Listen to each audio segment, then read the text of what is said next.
I had planned a different topic for today's podcast. And it's funny because I was just talking to a client about this that sometimes God or whatever higher power you believe in has different plans, and it's all about divine timing. I usually have my outlines for episodes done and at least the raw recording done before the weekend, before I post the episode. And this week I was so behind. I only had the episode half drafted and planned on working on it this weekend. But as I'm sure you can hear, I woke up sick. So the kids aren't even back to school 3 weeks yet, and it didn't take long for those germs to come our way. Last year, I was literally sick every month from October through April. It was insane. So I'm taking this sickness as God's way of telling me that today's topic had to be how to get things done and manage your time when you're sick as a working mom. Before we jump into today's episode, I want to remind you that there is 1 week left to take advantage of the back to school discount for my time management coaching sessions. I was talking to a client the other day and she said she couldn't find time for a session. And I laugh because it's what all us moms say when it comes to taking time to do something for ourselves.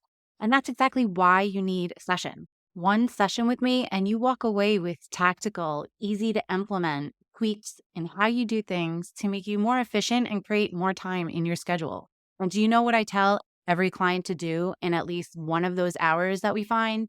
Self care. You are good to no one if you are not taking care of yourself. Think of it as an investment of your time.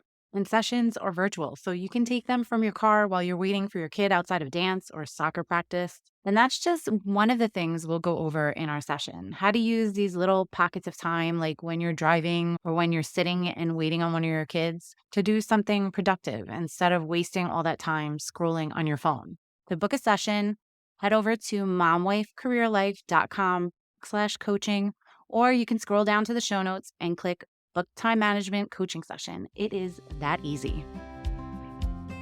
Are you feeling overwhelmed trying to juggle all the many hats you wear as a working mom? Do you want more quality time with your family without distraction of work and time alone to take care of yourself and your needs? Welcome to Mom Wife Career Life. I'm Kerri, a wife, mom of 3, and a recovering perfectionist. In this podcast, I will teach you how to create balance in your life by implementing healthy habits, organizing your home and your schedule, being intentional with your time and in your relationships, and most importantly, how to start putting your needs first because no one can pour from an empty cup. Grab that second cup of coffee, or if you're anything like me, your third. It's time to dive into today's episode of Mom Wife Career Life. As moms, and especially working moms, we have zero time to get sick. It is such a major inconvenience and ends up stressing us out because we immediately start thinking about all the things that we need to get done at home, at work, and overwhelm kicks in. And we're like, how are we going to get all this done when all I want to do is stay in bed? But staying in bed is just not realistic. So today I'm sharing my tips on how to get things done and manage your time when you're a sick working mom. Number one, make your health a priority. Sick days are there for a reason. Use them. And I feel like employers are more inclined to allow you to take sick days now, especially after COVID, or at least work from home instead of going into the office because no one wants to be around sick people anymore. Not that they ever did, but definitely now. And you also don't want the entire office getting sick and everyone being out. So stay at home. Number two, ask for help. Lean on your husband, and if you have older kids, ask them for help. You may need to provide step by step instructions for them to do things, but you can give those instructions from the comfort of your couch. And I've said it before, and I'll say it again, use your village. Ask your mama friends to help with rides to and from practice, or even if they can run and get you cold medicine from the store. People want to help, and they will need your help one day, and you can reciprocate. Number three, outsource where you can. Look at that to-do list and see what you can pay someone else to do for you, if it's within your budget. Order those groceries online, hire a cleaning service for a week, package up laundry and ask your husband to drop it off for laundry service, or whatever will make your life easier and give you peace of mind to just rest. Number four, this one's a hard one, but lower your expectations. If you're like me and you like to go to bed with a clean kitchen and your living area nice and neat, let it go. It's okay to let the house get messy or leave a pile of dishes in the sink. And if you don't have the physical or mental energy to help your littles with homework, just tell them to try their best and send their teacher an email letting him or her know that you're sick and that you weren't able to help with homework, so it might not be as complete as it usually is. Teachers understand and they'll appreciate the heads up. Number 5, loosen your rules. Save yourself the headache and be more lax with whatever rules you have in your house. If you have good routines in your house, then hopefully the family will still be able to stay somewhat on track while you're out of commission. But if you don't, and especially if you have littles, then let them do whatever keeps them entertained for the longest amount of time, which we all know is probably screen time. And screen time is a sick mom's best friend. So there is nothing wrong with giving in. You can even let them binge watch their favorite show while you're vegging on the couch. You're still spending time with them, and they can do something they love while you are getting the rest you need. Number 6, keep meals simple.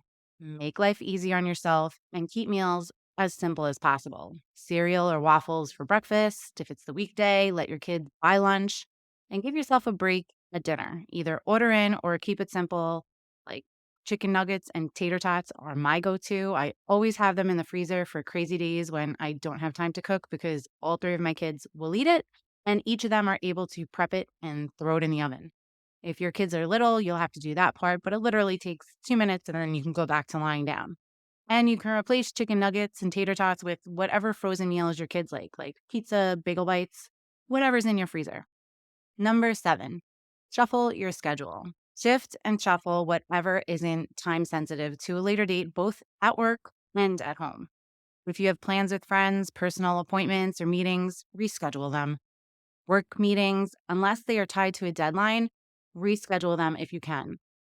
For work meetings, if it's a larger group and you're more there for awareness, you can ask them to record it if it's something you really need to know the ins and outs of, or you can follow up with someone that attended when you're feeling a little better to get the cliff notes, or back to the ask for help. If there's someone on your team that can attend the meeting in your absence, you can ask them to attend. Number 8, reprioritize your to-do list. This goes hand in hand with reshuffling your schedule. If you have a to-do list, which I'm going to assume you have some form of planner or notebook or somewhere where you jot down all the things you need to get done, you're going to go to that list and you're going to highlight the things that you must do versus the things that can wait. The must-dos are those time-sensitive items that have a consequence if you don't get them done, like paying a bill or getting a birthday gift for a party your kid has to go to tomorrow, which, side note, I just started giving kids cash because we're terrible with the gift cards in our house. We literally have a stack of gift cards for random stores that we haven't used. So I give cash. I buy cards when I go to Marshall's, Home Goods, or TJ Maxx because they always have those cards by the checkout aisle. And then I just have to throw the cash in the envelope and boom, there's the birthday gift. What kid does not love cash? You could also buy an electronic gift card and just print it out and put it in the card too. A little tangent, but anyway, anything that is not time sensitive can wait. Make it wait. You can also use your resting time to do whatever work you have to do on the computer, like sending emails or online shopping. So use your time efficiently. Number 9, self care. If you want to speed up your recovery time, you need to focus on yourself and self care. You being sick is your body's way of telling you that you need to take care of it. So start listening. When you're sick, self care starts with resting and staying hydrated. If you are able to, soaking in a bath really helps too, which I plan on doing later. Number 10, give yourself grace. Don't let yourself feel guilty for being sick. Life happens, and this too shall pass. You'll catch up on everything you didn't get to. You always do. But self-love goes a long way to getting better. And this should really be bonus tip number 11. But when you're feeling better, or even while you're sick, take note of what you can do better to plan for life's curveballs. Big lesson for me this week is to take time to batch record some episodes so that I have some on the ready for times like this weekend when all I want to do is lie in my bed. But if cooking is tough, then maybe have frozen meals in stock. No contingency plan to get your kids to practice. Make it a point to make a mom friend on their team. If your house is a mess, find a reputable cleaning company that can take last minute appointments. If laundry is an issue, find a drop off or even pickup service. Or even better, Start teaching your kids how to do their own laundry. So, those are my tips to help you get through those sick days as a working mom. To recap, number one, make your health a priority. Sick days are there for a reason. Use them. Number two, ask for help. Ask your husband or your older kids for help. When I've said it before, and I'll say it again, use your village. Number three, outsource where you can. Look at that to-do list and see what you can pay someone else to do if it's in your budget.